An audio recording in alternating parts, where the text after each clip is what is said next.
because my son is not here to defend himself. Oh, good. When he was in middle school, he said, "Mom, I've got a permission slip in my backpack. Don't sign it. They want me to go to a jazz concert. I don't like jazz. Don't sign it." So I didn't sign it. A week later, "Mom, they sent that permission slip again. I don't like jazz. Some guy just wants to get famous by playing music for kids. Just don't sign it." And this happened 2 more times until my friend who works at my son's school called me and said, "How come Ethan doesn't want to hear Wynton Marsalis?" That's my story. Did he go to the concert? He did, Oh. but he didn't like it. Or he didn't admit to liking it. Yeah, there's a certain age where, as a matter of principle, you cannot like anything that your parents expect you to like.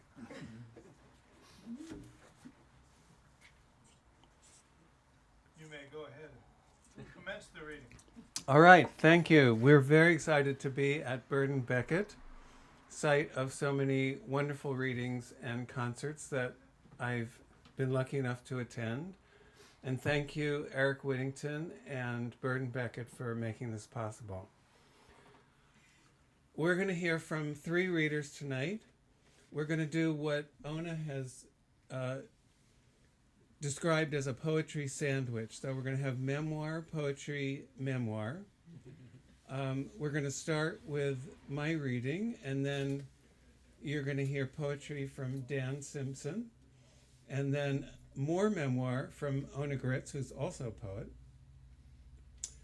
And so Ona's going to introduce me, and then I will proceed to introduce Ona and Dan. Okay. The tall person chair where the mic is. Okay. Are you too high now? Do you want that lower chair? I'm okay for now, Oh, all because right. I'm by the mic. Well, let's take those extra pillows out of there. That's just where I left them sitting. I didn't really Oh, I need thought you to were trying double to it make up them or triple it up. comfortable. You just need one of those. There you go. So I will start by saying that when I graduated from college in Westchester, New York, my big plan was to just move close to Manhattan and be a poet. And I had no idea how I was going to go about doing that, so I moved to Park Slope. And within weeks, just flipping through the local paper, I saw an advertisement for a poetry group who was looking for a new member. So I called the number. It was Zack's number. And joined this wonderful poetry group, got to know Zack. And here we are many years later. I graduated in '84, so that tells you how far back we go. And Zack is an incredibly wonderful poet and memoirist and translator.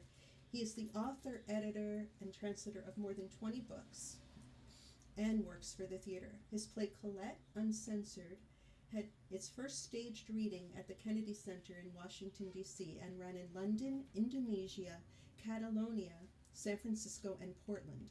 His honors include the Penn Book of the Month Club Translation Prize, the Lily Fabili Eric Hoffer Essay Prize from the University of California, Berkeley, and Celestine Award for Poetry from Holy Names University.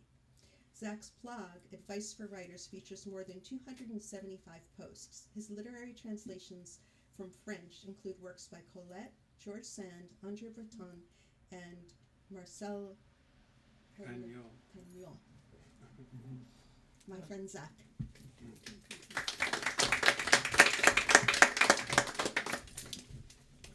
Thank you. I'm very excited to be reading with Ona and Dan, who are 2 writers whose work I admire, and I think you're going to enjoy hearing from them. So I'm going to read from my recently published memoir, Hugging My Father's Ghost, which came out just a couple of months ago. And this book was a very emotional experience for me because it's about my dad, who I didn't really know growing up. My dad was a widely published fiction writer. His work appeared in magazines like The New Yorker, Esquire, Red Book, and many of the leading magazines of his time, which was the 1950s. And he was also the New York theater critic for the Hollywood Reporter. And the way this worked was that he and my mom would go to all the opening nights on Broadway. After the show was over, they would dash to the Western Union office in Times Square, where my dad, standing up, would write his review in block capitals, hand it to the telegraph operator, who would then telegraph it to LA, and it would be published in the next morning's Hollywood Reporter. They were also a glamorous couple in New York of the 1950s. They used to go out dancing at the Copacabana nightclub and Roseland Ballroom, winning prizes for their rumba dancing. And my dad was also the captain of a submarine chaser in World War II. All this was a very heady lifestyle for the children of immigrants, Jewish immigrants from Eastern Europe, who had arrived in steerage not that many years before at Ellis Island. And my dad had this very glamorous life, and very tragically, it was cut short when he was only 36 years old and I was 3 years old because of a plane crash where he died right outside of New York. So for many years, I didn't really want to think that much about the loss of my dad, and I didn't really examine his work very closely or really think that much about him. And it wasn't until the COVID lockdown, when I had a lot of time on my hands, that I started to really delve into his work, especially his unpublished work. My sister, bless her heart, kept his writings in her basement in Toronto, Canada for all these years. And it wasn't until a few years ago that I started to really pore over his writings and found out some incredible secrets. And a lot of that is in the book. So I didn't have a lot to go on in writing this book because all of the members of his generation had died off before I started writing the book. And most of the members of my generation were too young to have known him, although there were some older siblings that I was able to interview and get some very interesting anecdotes from. So because I didn't have a lot to go on, I had to kind of improvise. And what I did is I quilted together my dad's writings, particularly his unpublished writings, and things that people had written about him in his lifetime or after his death. Photographs, there are some wonderful vintage photographs from the period of World War II in the 1950s. And then as I was sorting through this information, my dad's voice started to appear in my head. And for most people, when you start hearing voices in your head, that's a very bad sign. If you're a writer, that's the best thing that can happen to you. Because when you start hearing voices, you know that you're latching onto something. You know that you're onto something that you can use in your writing, because once that starts happening, you can say to the voices, okay, what happens then? Or then what did you say? And so conversations began to emerge between myself and my dad. And those are also part of the book. So the book is kind of a hybrid. It's a collage of different elements, which I hope together present a much fuller portrait of my dad and how his time and our own time relate to one another, and how his experience and my mom's experience as the children of immigrants resonated through the generations, both back in time and into our own time. So I'm going to read a little bit of one of my dad's unpublished works. So during World War II, when he was captain of a submarine chaser, somehow he managed to get a typewriter onto this boat, and he kept a journal, which is in the book, and just fragments of it were survived.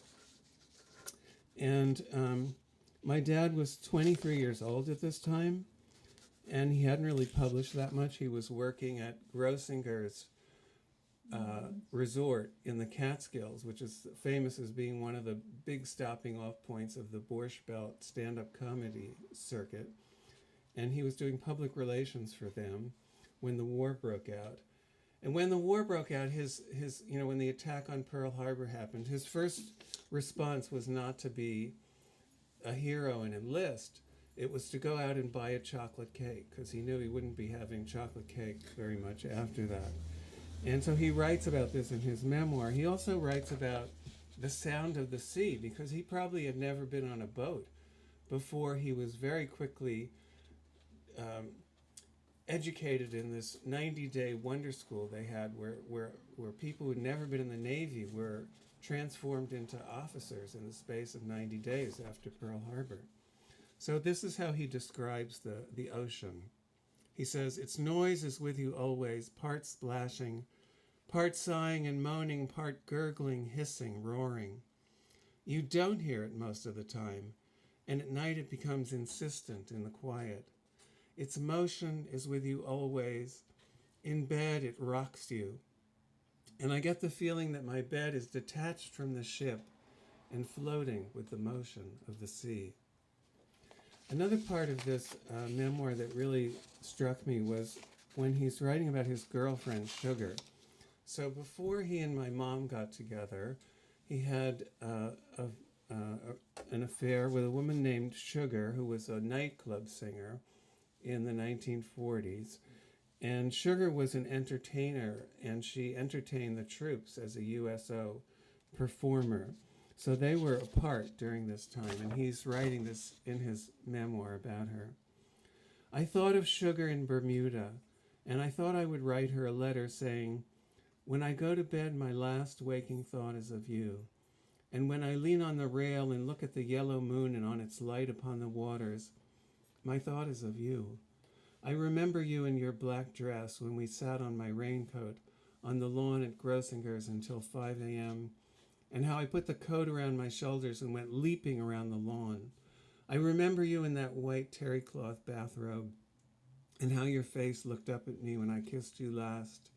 And I remember how I nearly swooned against the wall of the bachelor's officers' quarters when I said, 'I am crazy for you.' And you said, 'And I'm crazy for you.' Perhaps I will write all that to you one day, or tell it to you, but I will save it for now." And a couple of things about this really stood out for me. One is that my dad was a person who knew how to express fully what was deep in his heart. And I think that was very unusual for male writers of this time, who were all trying to out Hemingway. And there's always a bullfight or a gun or a fishing rod in every story by a male writer of this period, but not the works that my dad wrote. And Sugar plays a very interesting role in this memoir, because after my dad and Sugar split up, my mom, who was married to a man before my dad, split up with him around the same time. My mom and dad got together, and Sugar and my mom's ex got together. I didn't know this growing up. I only knew Sugar and her husband as my godparents. And it wasn't until much later in life that I realized this was very complicated, and it gets even more complicated, as you'll see if you read the book. So I mentioned that there are these conversations that appear that I felt like I started hearing. And one of those conversations had to do with the writer Herman Wouk. So when my dad was in this 90-day crash course to become an officer, one of his classmates was the writer Herman Wouk. And Herman Wouk was a very important figure in my parents' generation, because he was the first Jewish American to win the Pulitzer Prize for Literature. And he won it for a book called The Caine Mutiny.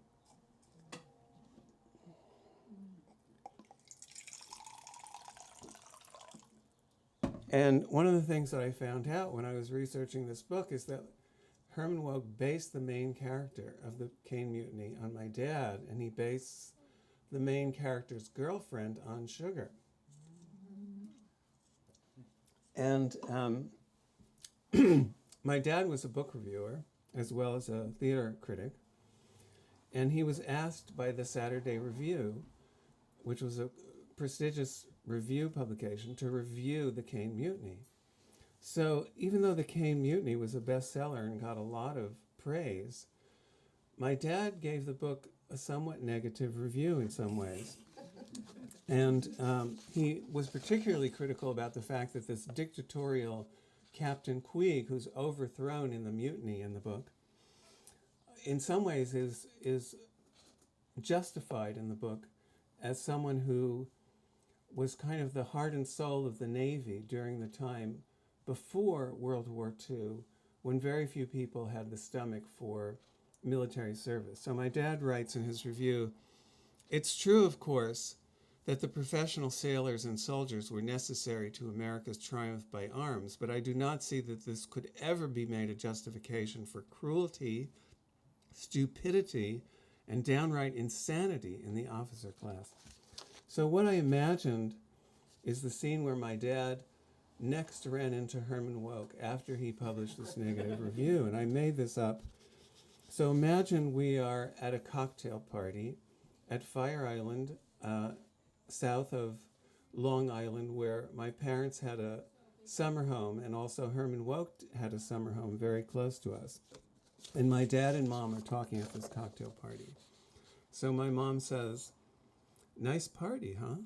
And my father says, "Well, if you like having great martinis on a patio overlooking the ocean around sunset and stimulating conversation with brilliant and funny people.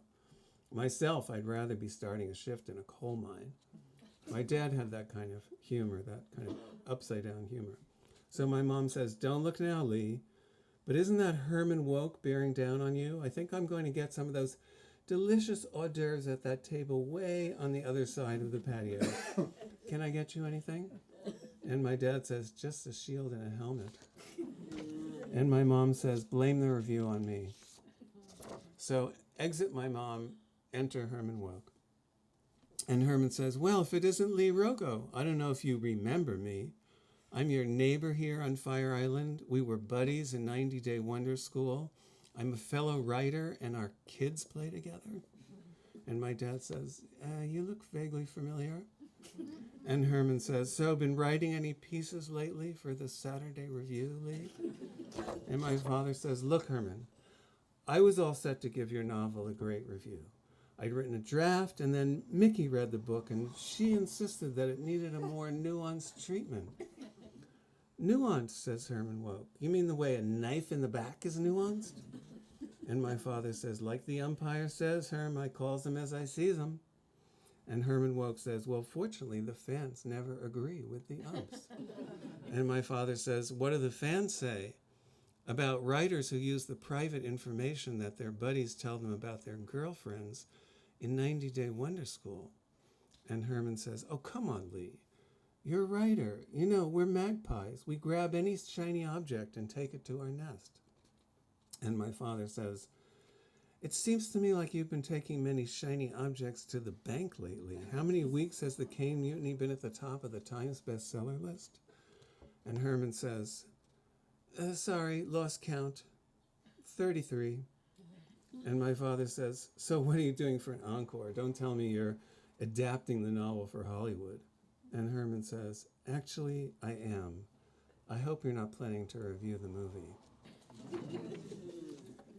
So interestingly, after this review was published, Herman Wouk and my dad remained friends. And I wonder whether on some level he respected the fact that my dad gave his book a more balanced review and didn't just give him a friendly pat on the back. And in fact, when my dad passed away, Herman Wouk delivered the eulogy at his funeral and wrote a piece praising my dad, which is in the memoir, which he published in the Saturday Review, the same magazine where my dad had published the critical review. Thank you.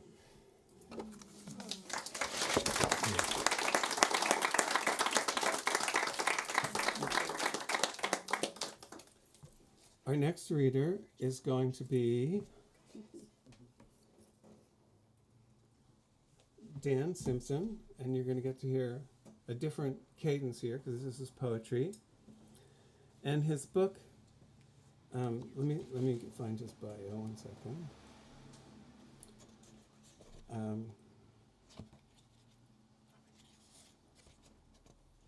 So Dan was born in Williamsport, Pennsylvania in 1952.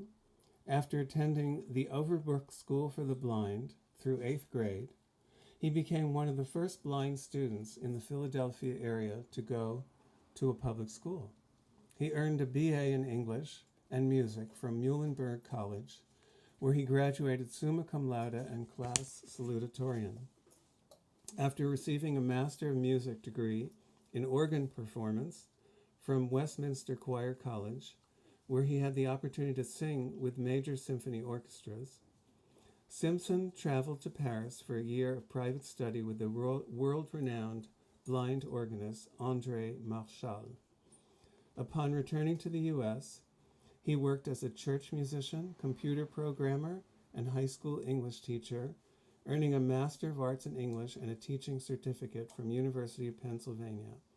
Between 2002 and 2015, he served as Access Technology Consultant to the Free Library of Philadelphia and the Philadelphia Library for the Blind. He's worked as a technical support specialist for BARD, the Library of Congress's Braille and audiobook download service for the print impaired since 2010. The recipient of a fellowship in literature from the Pennsylvania Council on the Arts, Simpson has been invited to read his poetry at the Dodge Poetry Festival and many other venues.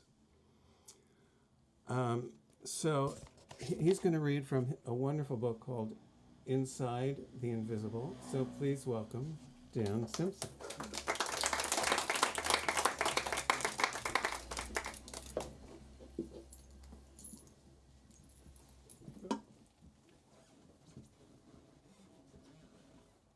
All right. Don't forget the carpets. Up one and then the carpet instead. I hear tell there's water up here. Watch your foot. There's that carpet.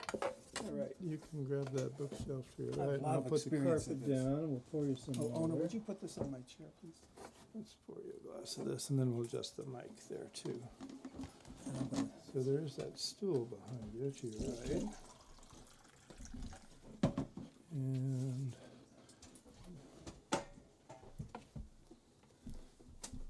you want to set that on the stand. And then I'm going to put the mic up a little bit. Can I move this stuff? Mhm. What would you like to? I'm going to switch the music stand around for Braille readers. Mm-hmm. Terrific. I love when people make things that are so flexible. Okay, now let's see the water. The water is here. I'll set it right there. Okay. And what else do you need? Put this down a little bit. Is there another surface I can put this on or not? It's kind of low. Let me get something that is higher. For now, let me set it down. Yeah. Let me get a stool that I can put back Okay. right. It's all about getting comfortable. Yeah. All about I'm so glad to be here. I've heard wonderful things about this store. Zack came east, and Ona and he and I did a couple readings in Philadelphia and Baltimore. Here's your cup of water right down that way. Perfect. You Okay. got it? Got it. Thank you. So we're taking the show on the road now to the West Coast. This poem is called A Blind Boy's First Glimpse of Heaven. I climbed the step ladder to heaven when I was 8, my father spotting me from behind. I liked that he stayed below. How else could I hear where the world was? You can move around, son, but shuffle your feet in case there's a stray bale of hay at a trip over, and you don't want to walk off the edge. God was in a meeting, I guess. Anyway, I never saw him. What had he done to Lucifer? And what did the Bible mean by cast him out? Did God have a squad of angel goons up there to blindside him from the back and shove him off? I wanted to jump to see if I'd survive. 50 years later, Aunt Polly said, You better get ready, Dan, if you want God to take you up to be with your dad again. And won't it be great to finally see his face? I don't know.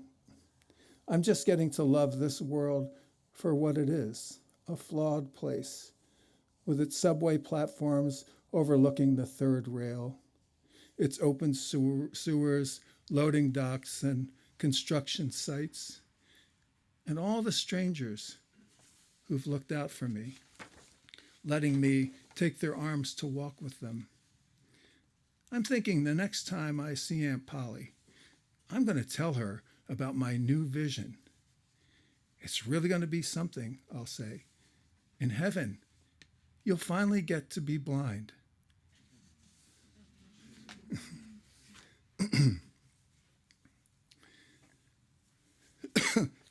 Recently, in a class I took, Billy Collins made a statement that ruffled a few feathers where he said, I think we've had enough family poems. And it may have been tongue-in-cheek, but I didn't get the memo. This is called Portrait of My Father. Chewer of fingernails, smoker of camels, tenor in the church choir, not much of a reader, dead at 53. He cold-cocked a friend who rode him too hard at work, but said, when that friend became suicidal, "You spend too much time alone. Come over, have dinner with my family. Just sit around and talk. You call me when you get to feeling that way."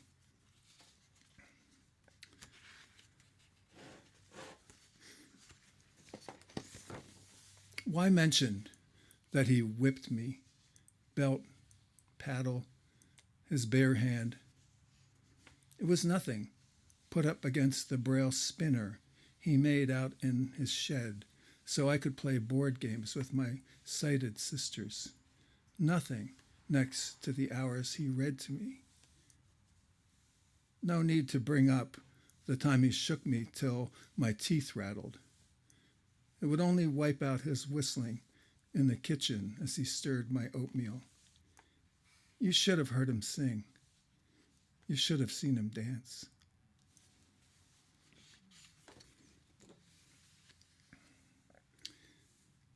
I'm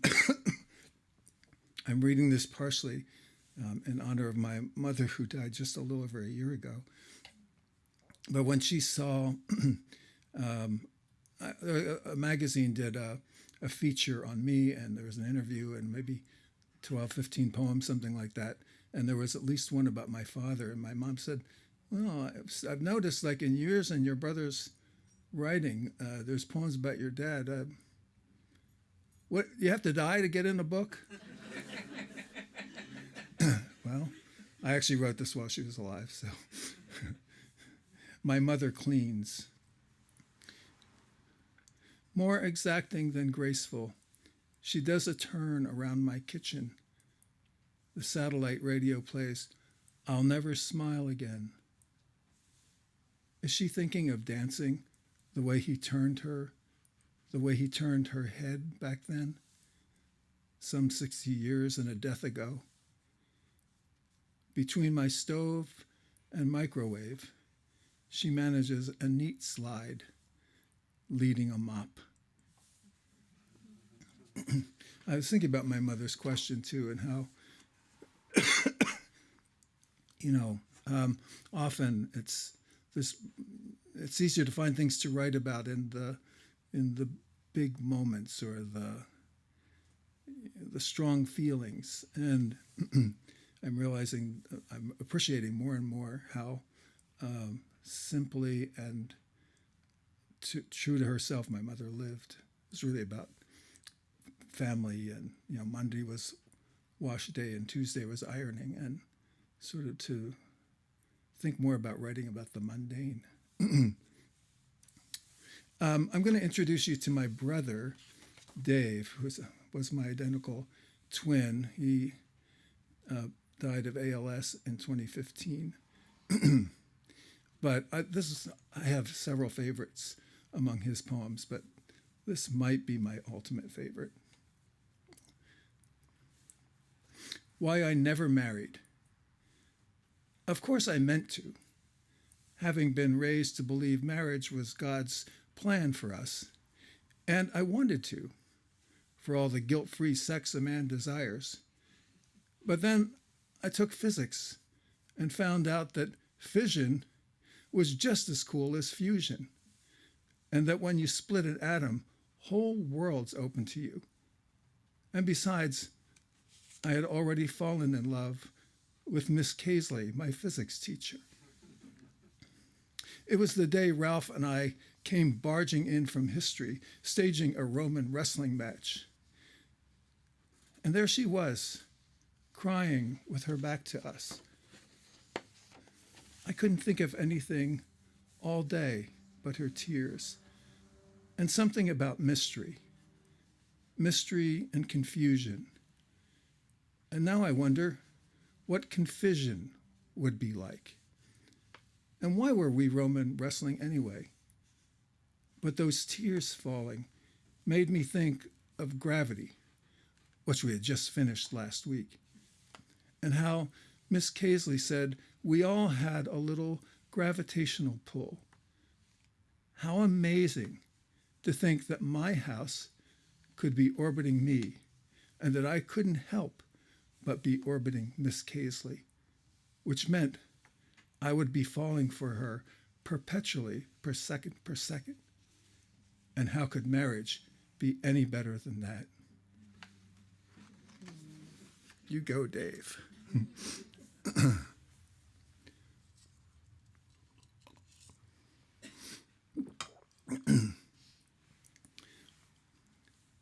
Letter across the border.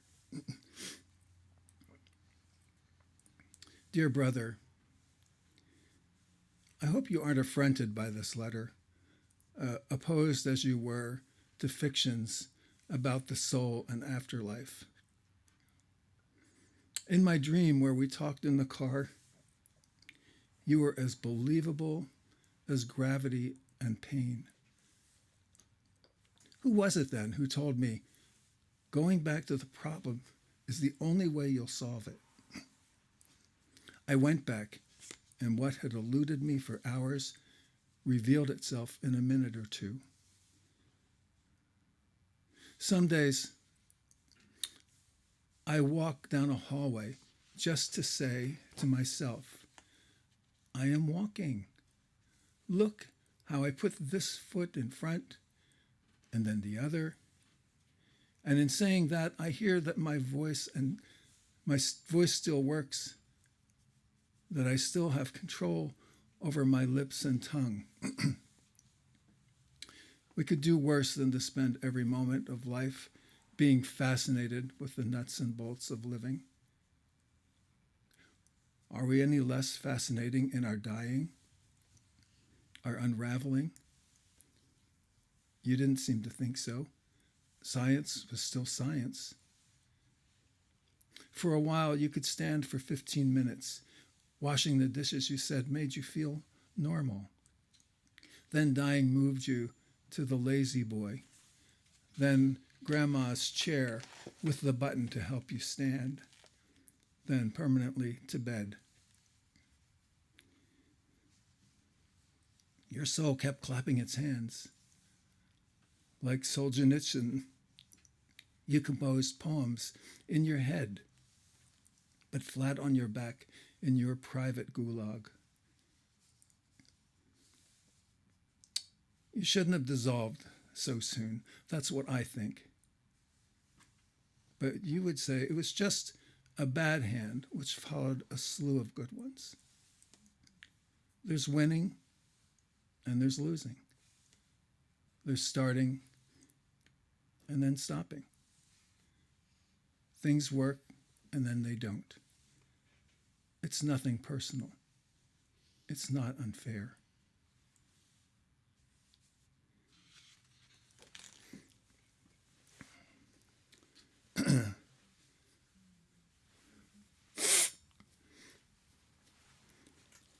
Pretty soon we're going to get to the really heavy ones. But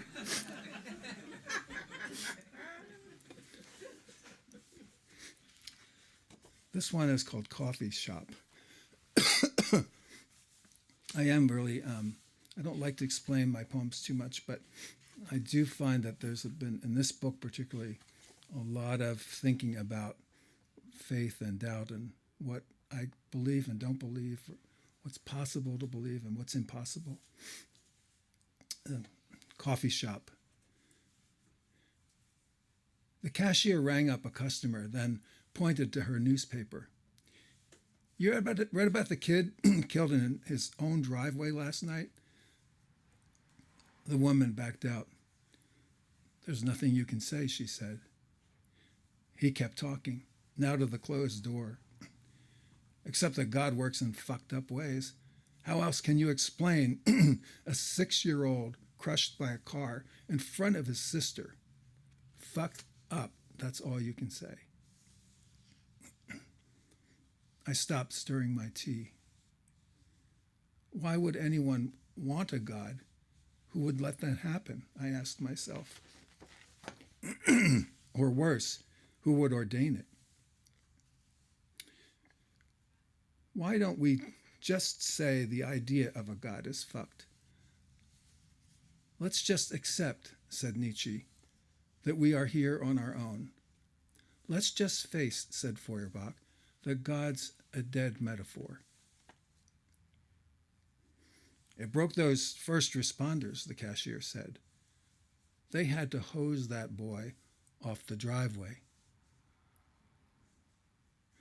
I'd scrub out any notion of God, but then what should I do with the horse, the rose, the thrush, the bristlecone pine? Tell me, what should I do with the guys who power wash the drive?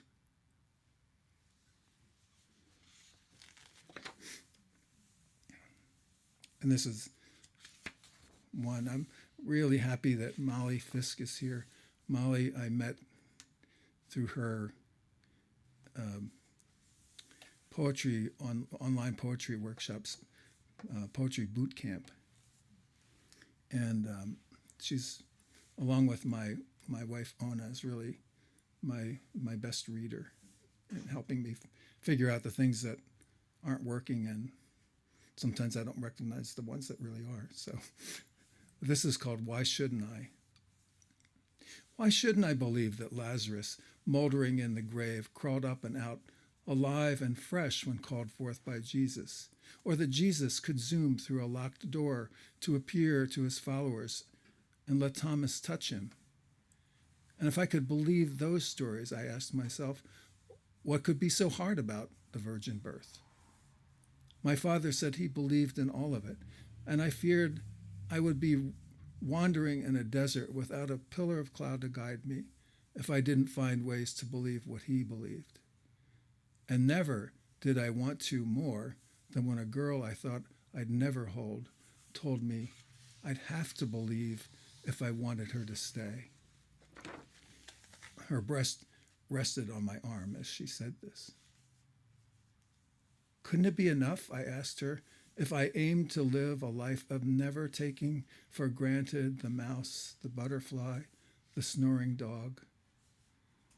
As for Lazarus, isn't it enough to think it a miracle that he got here, like the rest of us, through the blending of sperm and egg? If only I could imagine that anything is possible. But I saw my father, smart in the way of men who work with their hands and rely on common sense, swindled by slick salesmen's promises, like the one of the super-sensitive smoke alarm. Guaranteed for life, loud enough to wake the dead. 3 nights in a row, we ran into the street in our pajamas because gnats or dust had set it off. The company's whereabouts could not be traced. So how then shall I live inside the invisible? There is no Jesus here for me to touch, unless it is you wearing his disguise.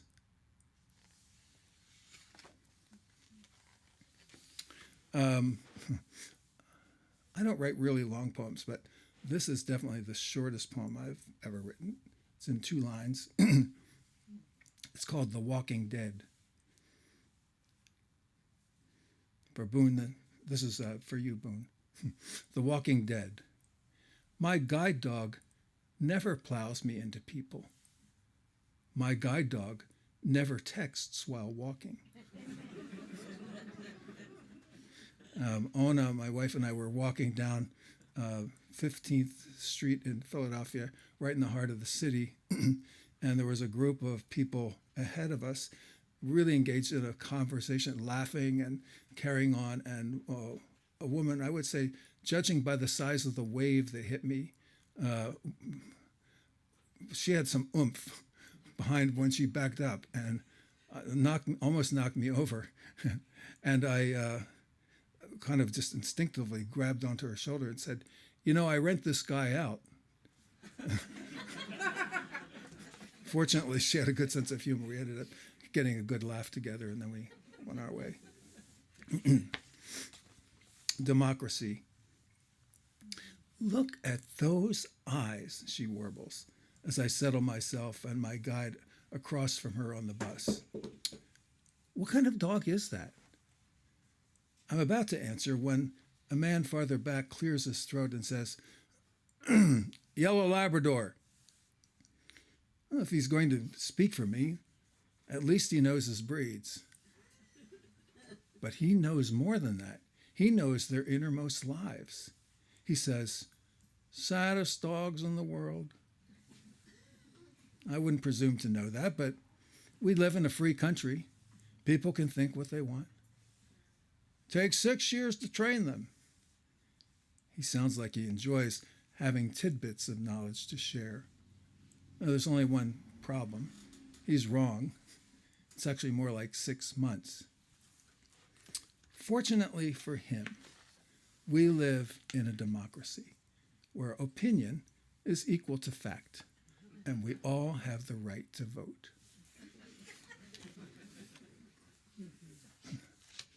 And I've got 2 very short poems for Ona. It's great to live with a writer because sometimes if you can just have a conversation with them, they'll give you a poem.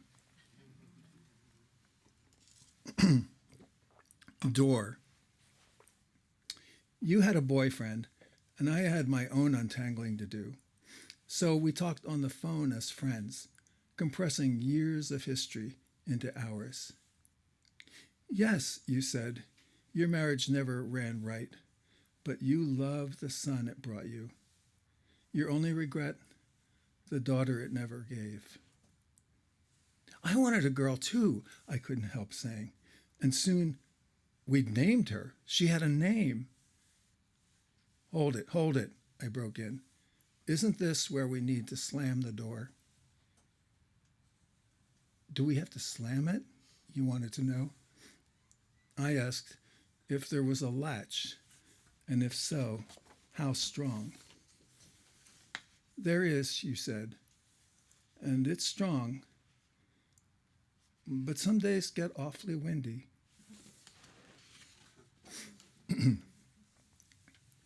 Love note.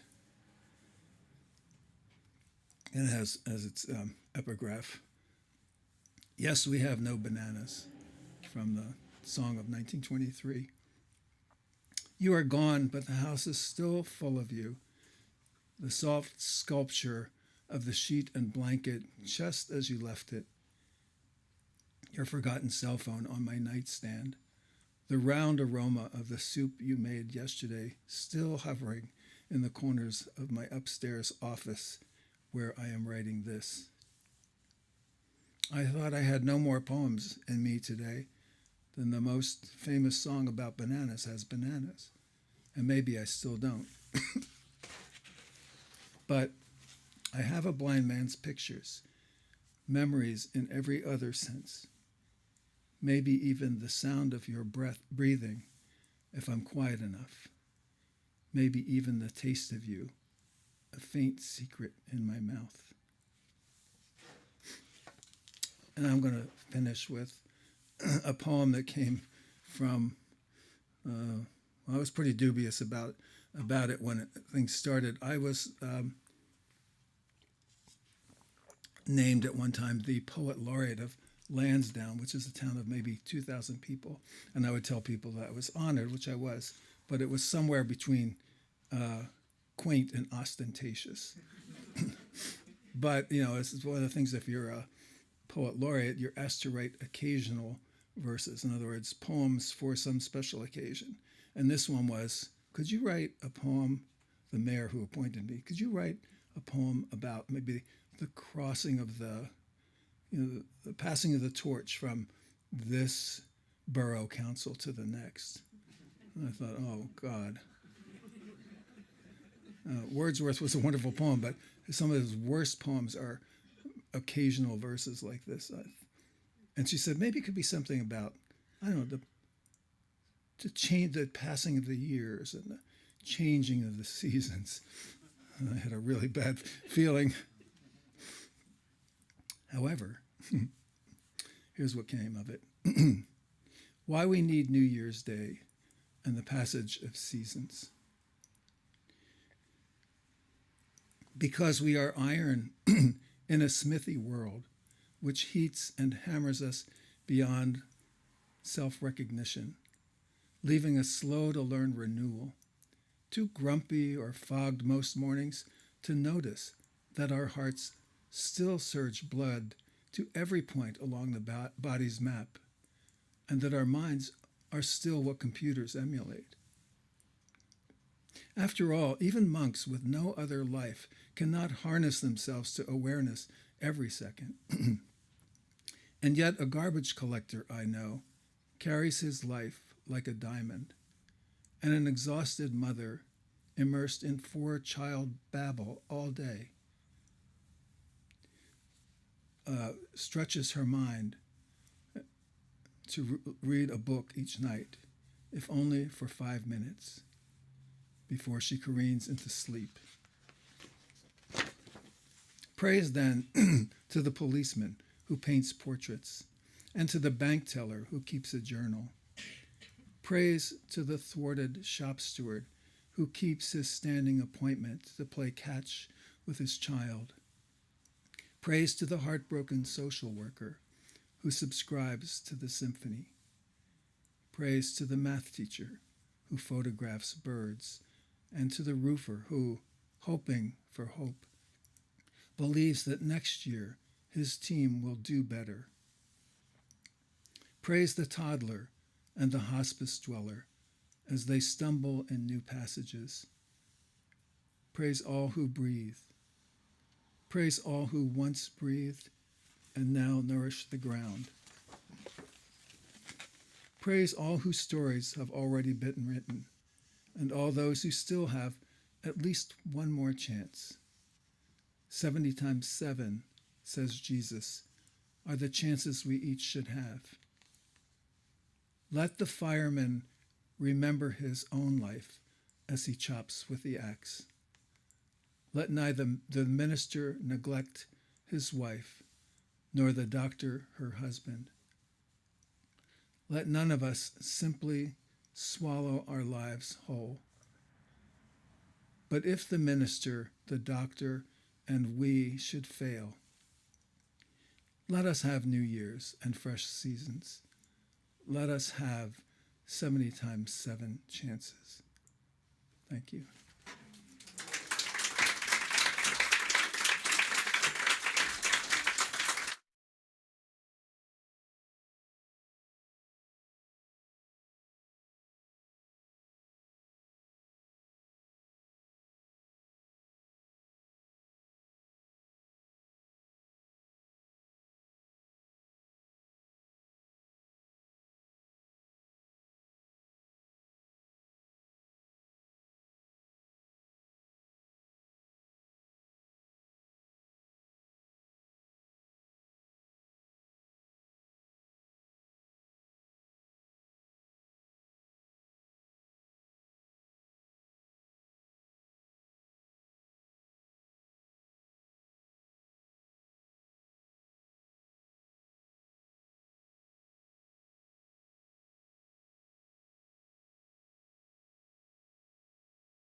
that was a wonderful reading. Thank you, Dan. And next up is Ona Gritz.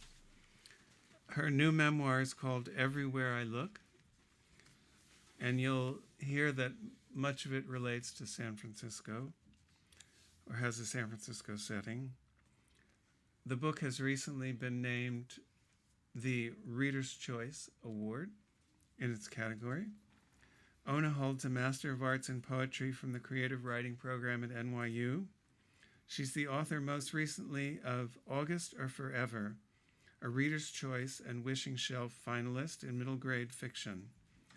Ona's nonfiction has appeared in Brevity, The Guardian. That's a wonderful essay, by the way. Look up her essay in The Guardian. The New York Times, River Teeth, The Rumpus, The Utne Reader, and has been named notable in the Best American Essays and Best of the Year in Salon. She lives with her husband, writer Daniel Simpson, near Philadelphia. Please welcome Ona.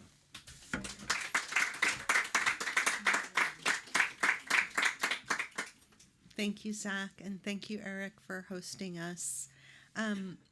It's hard for me to express what it means to me to have this book come visit San Francisco. This is my love letter to my sister. We grew up in New York, and she was a wanderer. She ran away from home. She had good reason to, and ultimately landed in San Francisco when she was about 20. And her husband, and their baby were murdered on Webster Street in 1982 in their home. And so this is a complicated city for me to be in, but I also remember that this is where she fell in love with the love of her life. It's where she became a mother. It's where she and I were together last. And this story tells the story of that violent end, but it doesn't dwell there. It's really a family story. There's a lot of family secrets that needed to be uncovered for me to understand how two sisters could be raised so differently in the same home. So this is it was an excavation of who we were as a family, how our family led her to a violent end. But I chose for tonight to read sections that do take place in San Francisco since we're here. So I'm going to begin with a passage that takes place in 1986 when I was, so that's 4 years after the murders, and I was a graduate student in poetry at NYU at the time, and there were a couple of poems excerpted here, so I'll pause between the poems. Before the school year ended, my boyfriend and I had broken up.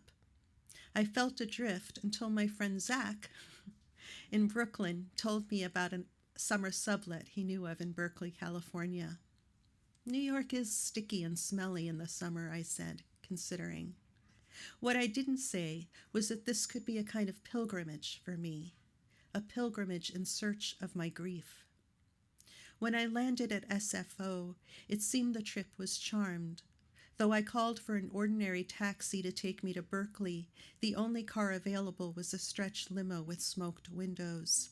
I can't pay for this, I told the driver, after he explained that the car was meant for actor-director Ron Howard, who'd had a change in plans. You called for a cab, you'll pay for a cab, he said, holding the door open while I slid onto the wide plush seat. As we crossed the Bay Bridge, I let myself imagine that you had arranged this lavish welcome from the beyond. There were a few other charmed moments that summer. A day trip with my housemates to Napa Valley, a Holly Near concert on campus where I ran into a high school friend. But most afternoons, I took the BART into San Francisco alone. As I roamed your chosen hometown, I missed you terribly, but I'd spent so much of my life missing you, the feeling was simply familiar. Unable to mourn, I worked to shape my fruitless wanderings into poems. In Manhattan, your absence is normal, like thick heat in August. The facts behind it, words, an idea. My sister, who lives in San Francisco, is dead. So in your city, I figure I'll meet up with it in every Victorian doorway, or breathe it in with the fajitas and the Mission District air. But even the heat evades me here. I'm all chicken skin and shivers as I wander up streets so steep they make a horizon I can't see beyond, and the fog hovers like a perfect ghost, but isn't you.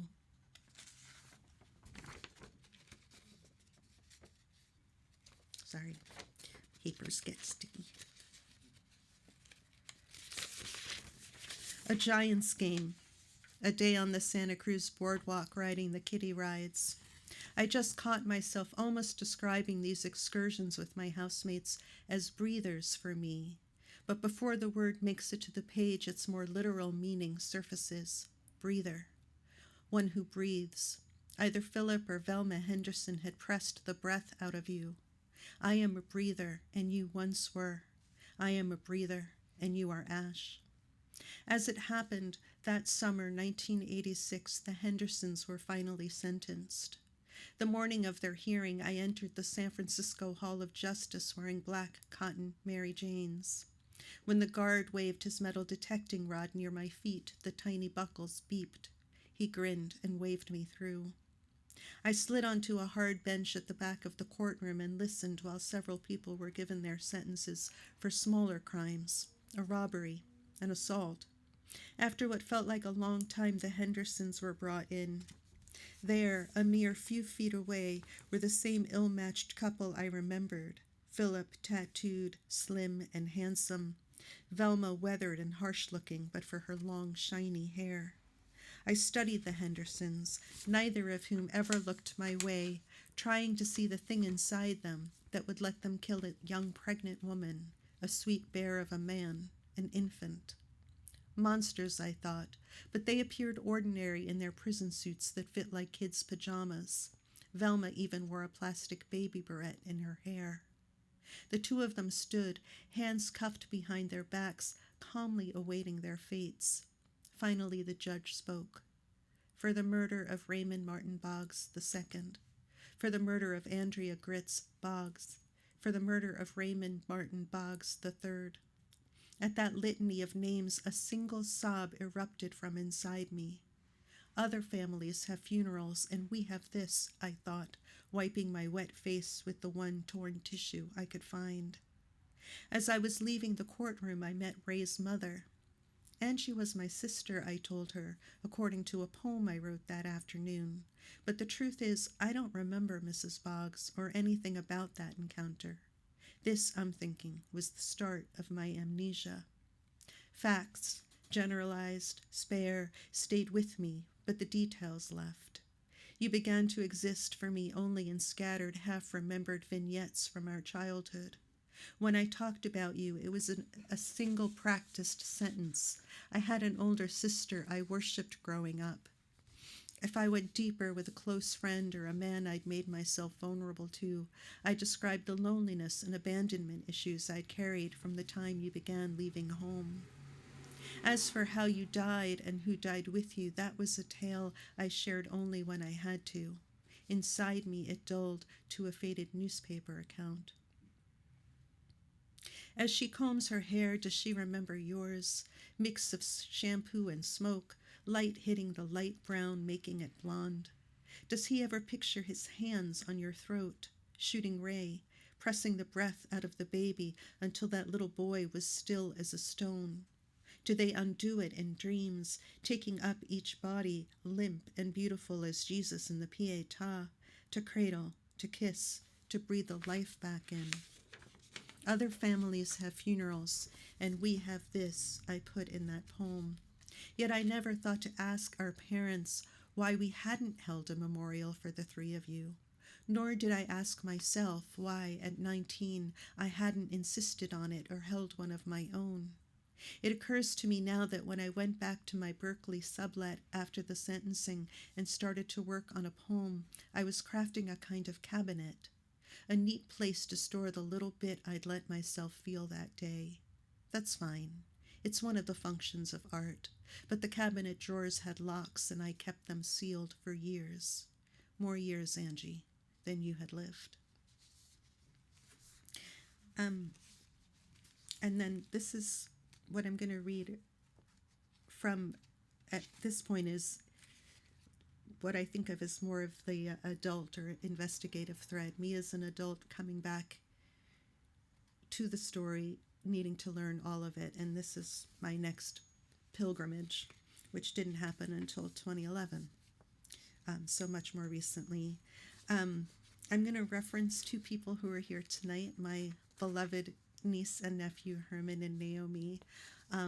They weren't Angie's children. They were our half-sisters' her half-sister's children. And Angie and I didn't know that Tina was our sister until I was 14 and she was 20, and that gets referenced here. We knew her as a distant cousin. In August 2011, I traveled to the Bay Area alone and slept on a fold-out futon in our niece Naomi's cozy apartment in Oakland.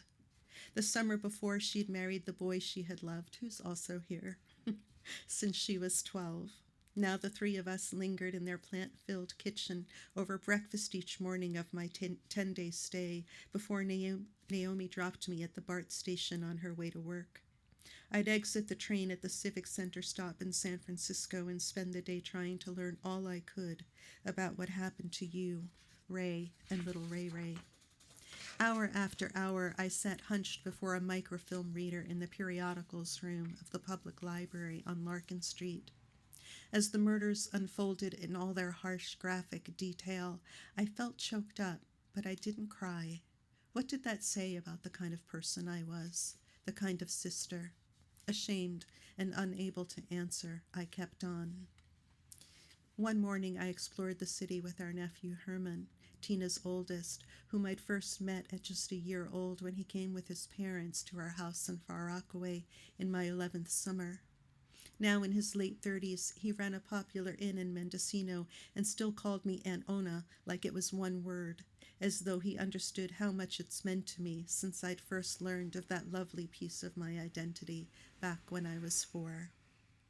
As we wandered the wide, dirty streets of the Western Addition, we showed photos of you and Ray to strangers to see if anyone recognized and remembered you.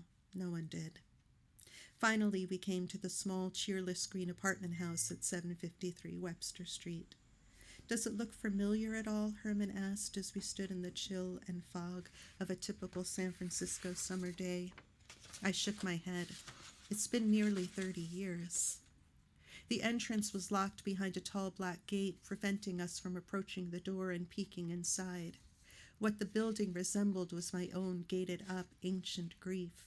Did the key to unlocking that sorrow live in news articles on microfilm, or in the damp air of the city where you had lost your life? I didn't yet know. One evening, after hours of culling articles at the library, I sat with Bill Fazio, the attorney who had prosecuted the Henderson case, in an empty conference room, talking quietly as the patch of sky visible through the high windows grew dark. At some point, he brought out a large matted drawing and placed it on the table before me. Philip was some kind of tattoo artist, he explained. This was left among the evidence. I kept it because I found it fascinating. Philip did this. I stared at a skillfully rendered image of a skull, with a snake slithering up through the space where its missing jaw would be and twisting out through one of its eye holes. Philip had dated the piece 82, which meant he'd completed it within 10 days before the murders. In stiff, stylized letters, he'd written the word enforcer. The legs of his R's crossed like crucifixes fallen to the ground. Chilled, I pulled out the envelope of pictures our nephew Herman and I had shown to strangers on Market Street and handed it to Bill, as though a glimpse of you, Ray, and grinning little Ray Ray could work as antidotes to Philip's sinister drawing. Bill carefully studied each photo, then said, "Thank you," so quietly I barely heard. You had mattered to him, I realized in that moment, even though you'd never met, you and Ray and your children. For so long, I'd let myself believe that how I lost you was something personal and private, mine to acknowledge or not. But now, finally, I understood how many people were affected by the crime. Your landlord, Ilias, who opened a bundle of what he assumed was dirty clothes and found a corpse. The coroner, who had to cut your unborn daughter out of your womb. All those who, along with Bill, made solving the case their life's work for a time. Inspectors Hendricks and Sanders, even the defense team, and the jurors who stepped out of their own lives for months to listen to the disturbing details. I thought of Ray's father, who had called our house in tears, and his mother, who signed the paperwork and made the funeral arrangements for her son, daughter-in-law, and grandchildren. And finally there were Ray's brothers, whom I'd just found through Ray's obituary and whose losses mirrored my own. Acknowledging all this felt dangerous at first, and then freeing. I didn't have to carry it alone. Not long after I got home, I found myself admitting on the phone to Ray's brother Joseph that despite my many harrowing discoveries, my sleep was no more troubled than usual. I told him I'd always found it difficult to wind down at a decent hour, an issue I attributed to how you'd sneak out of our shared bedroom while I slept during my youngest, most formative years. This was a piece of our history I talked about easily, but now I also confided in this man who had referred to himself in a recent email as my brother-in-law once removed, a facet of my dreadful sleep habits I'd never told anyone. It's hard for me to get out of bed most mornings, and as I lie there, what I'm doing is berating myself. That's how I start my day, every day, by basically listing all my faults and mistakes. My voice cracked and I paused, surprised by what I was about to say. I think it's because I feel guilty for getting to wake up at all. Survivor syndrome, Joseph, a war veteran and retired psychologist, responded in his deep, achingly familiar voice. It's an aspect of PTSD. Numbness is a symptom too. Numbness is a symptom of post-traumatic stress. Holding the phone to my ear, I sat there, literally unable to speak. Maybe I wasn't a cold, uncaring person. Maybe I had been touched by what had happened to you after all. The detachment I'd carried with so much shame through the decades was actually bereavement at work. Just a cerebral palsy dulled sensation in my body. Grief dulled my emotions over all you had suffered and all I had lost. While Joseph waited on the other end of the line, I closed my eyes and felt something grow quiet inside me, like a still body of water, like the hushed bay around the corner from our childhood home. And this last short section I'm going to read comes right after I'd been reading the trial transcripts and making certain discoveries. And among them was that as part of the defense attorney tried to kind of turn things and blame Angie's and her family's death on their lifestyle, kind of putting them in the position of the defendant, which I guess is not that uncommon, but it shocked me, partly because my mother too had blamed Angie, saying, of course she was going to die young because of how she lived. And I also had just made the discovery that Ray and Angie hadn't actually gotten married, but they planned to. It was a crisp fall day, and as I walked beneath trees blazing with color, I had the clear and simple realization that whatever else was happening in the last weeks of your life, in the end, all you did was trust the wrong two people. You were in your 20s, the decade of risk. When I was that age, I brought strangers I met in Washington Square into my home and a couple of times into my bed. Maybe I was emulating you. Maybe spinning with guilt and untapped grief, I was chasing your fate. But somehow, despite my questionable judgment, nothing bad happened to me. Your death, contrary to what Mom said and Philip's defense attorney told the court, wasn't some foregone conclusion based on how you lived. It was the result of one understandable, if disastrous, choice. And if you hadn't chosen to trust the Hendersons, what then? Too spent to attempt to daydream a life for you through to the present, I placed you in the borrowed Cadillac convertible your friend Rose described in the transcripts. Top down, your long hair streaming, Ray safely tucked in back, Jane Doe safely tucked in your womb. Rather than have you head toward your Reno wedding, I pictured you soaring home afterwards, the pink expanse of the desert giving over to hills covered in pines. I saw Ray sitting perfectly upright at the wheel, proud to be your husband, and imagined that you, in turn, felt an unfamiliar sense of calm. As you neared the industrial patch that edges the city, Ray burbled and kicked his chubby legs, and Ray said something to you that made you smile. The Bay Bridge unfurled and the bay appeared, vast and gleaming around you. You continued on. Thank you.